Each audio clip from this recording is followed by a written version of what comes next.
Bonjour! C'est Sylvain et Chantel. Welcome back to our channel. We are LEAP, Life Enrichment Art Project, and we are here to talk about compatibility. There we go.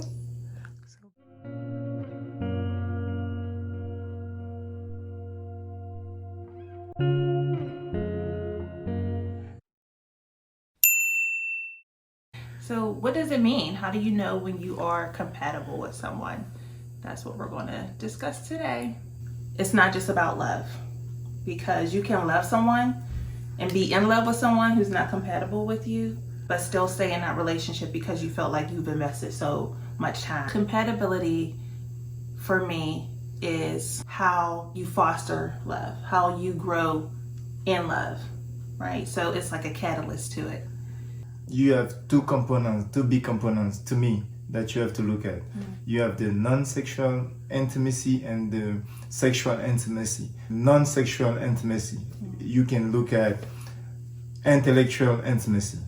Do we like the same subject? Can we talk about politics, geography? We talk about it without you feeling like it's too tense, it's too intense for you? Or do you just want to sit on the couch and watch TV? Right. Are we able to have healthy debates? Right. That is something that's big for us. Now, compatibility doesn't mean that we're going to agree on everything. Absolutely that not. we are going to like every single thing of each other. Like, we're not copycats of one another. That is not the case. Second, you can also look at emotional intimacy. Are we warm and fuzzy? Do we feel the same way? Do we put ourselves on the same wavelength in terms of emotion? Do I understand her at the core? Do I understand who she is? Intimacy. Can I see her? Can I feel her? You understand? So I think that's very important. Emotional. You're touchy-feely, right? Right. His love language is touch, physical intimacy, which is great. I'm also a person that doesn't always want to be touched. Okay, I don't always want to be touched. And when you say, babe, I've always got my elbow Right, ready to go. And that's the truth. But we have to find a way to, like, it's like this cat and chase, right? Now it's playful, right? Because I know that this is something that is a part of him. He's going to do it, and he knows that I'm going to respond in a certain way. Right. So, but we still have to both compromise, right? When he notices that my energy is not on that level, then it's like, okay, back up. So things like that, just really understanding one another, because everything will not be perfect. You will make mistakes. You will feel like you're hitting the bottom, in terms of where you're meeting each other's needs. Right. But you can grow from that, right? That is where you grow. And the third one is spiritual intimacy. Okay, when I say spiritual, you don't have to have the same religion. I want to make sure I put the emphasis on the fact that you can have different religions, but you have to make sure that the concept of the world, do you view the world the same?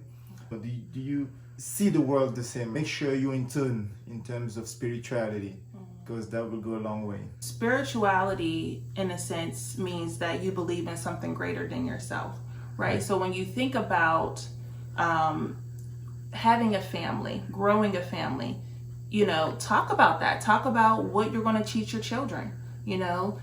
If you have some reservations about what one person believes versus what you believe, have that discussion. It's very important. It's important to have that discussion. It helps you to better understand one another. When you stay silent about what your needs are, it only hurts you. Compatibility is, are we walking on the same path? Right. Are we able to see our goals, our visions, our dreams in the same way, right? Are we headed towards the same destination? If you feel that you're walking one way with your values and your goals, and then your partner is walking another way with their values and your goals, which road are you going to choose? Are you going to choose to compromise yourself with,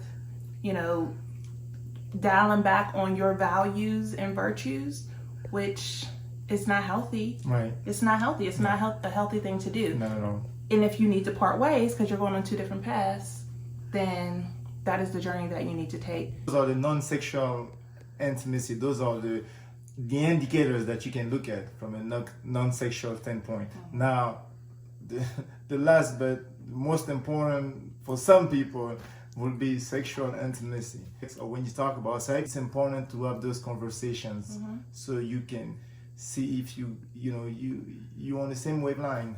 Right. Really, how do I meet your needs?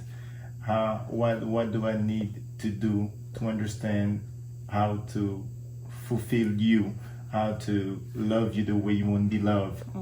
So I think it's really understand how to make sure I hit all the right notes in terms of meeting all your needs, and it goes both ways, right?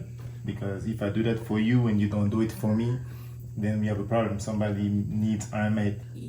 Speak up, right? If you feel like a certain need is not being met or you want something different, then say it. This is something that I had to learn in our relationship, to speak up in that area. And I was only hurting myself. So when we finally did have that conversation, we grew closer together. So now you don't have to meet the needs of each other on every single aspect, right. but you have to make sure you meet the needs in the ones required by each one, right? You have to make sure that I meet your need in what you need. Because if we both don't need it, okay, so be it. Right. We can leave and everything is fine. But if you need them and I cannot meet that need, then we have a problem, because some way or the other you're gonna go meet that need. So you don't mean now we have to go out of a relationship or bring some folks in the relationship. Ultimately, you want to make sure you meet the need, that person meet their need, if you need that need to be met. You need to know your needs, and that's where those values and virtues are really important, because when you have compatibility, right, and you recognize that you're not compatible in certain areas, right, because you're not going to meet every single need perfectly the way it needs to be met, right? This is a learning process. You're going to grow into this. Where there's no compatibility, that's where you meet compromise, right?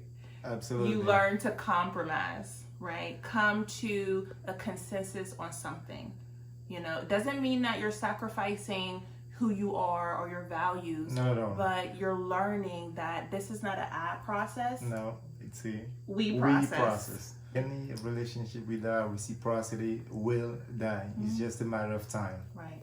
So how you drag this out, right? it's gonna be up to you. Speak up. Speak up. Speak up, because if I don't, first of all, you have to understand self. You have to understand who you are, because if you don't understand your needs, it's going to be hard for him to understand your needs. Because then once you understand your needs, then you can speak out on them and you can tell, look, this is what it is, this is what I need. So either we're going to make sure I get that need met, or, well... This is, and obviously it's not that simple, right? Some people, if you feel like you are in a relationship where your newly discovered you no longer likes this newly discovered him, it is okay to say, we need help. Seek help. Seek counsel, therapist. Right. And if you feel like your partner is not willing to do the work, then you have a decision to make, right? To continue to work on you, right? If that person is not willing to work on them and work on the relationship, you have a due diligence to continue to work on you. Absolutely. Because the growing apart has already occurred. Right. Now it's just finding that confidence and voice within yourself to make the decisions that you need to make within your relationships. It's not an easy process, but it's very, very important. And women, we have to listen.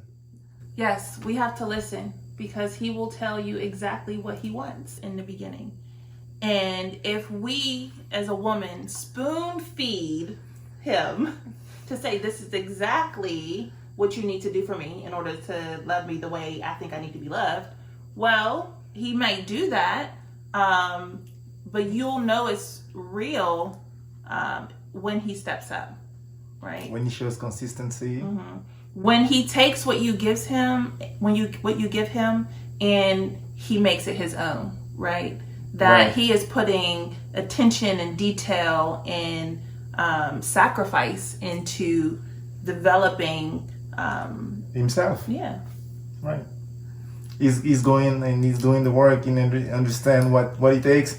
He learned about love languages, because he wants to love you the way you need to be loved, not the way you want to love you. Mm-hmm. So whenever you start taking those steps, that's how you know, okay, this is the one. And it's in the everyday process, right? If a guy is ghosting you, or if a guy or a woman is ghosting you, he's not the one, she's not the one, okay? Most likely. The real one for you will never ghost you. He's too afraid to lose you. Too afraid. Just the thought of losing you make him sick. If it happens, he is not the one for you. She is not the one for you. Okay? Move on. Thank you, everyone, so much for tuning in. God bless you. See you next time. Bye. Bisous.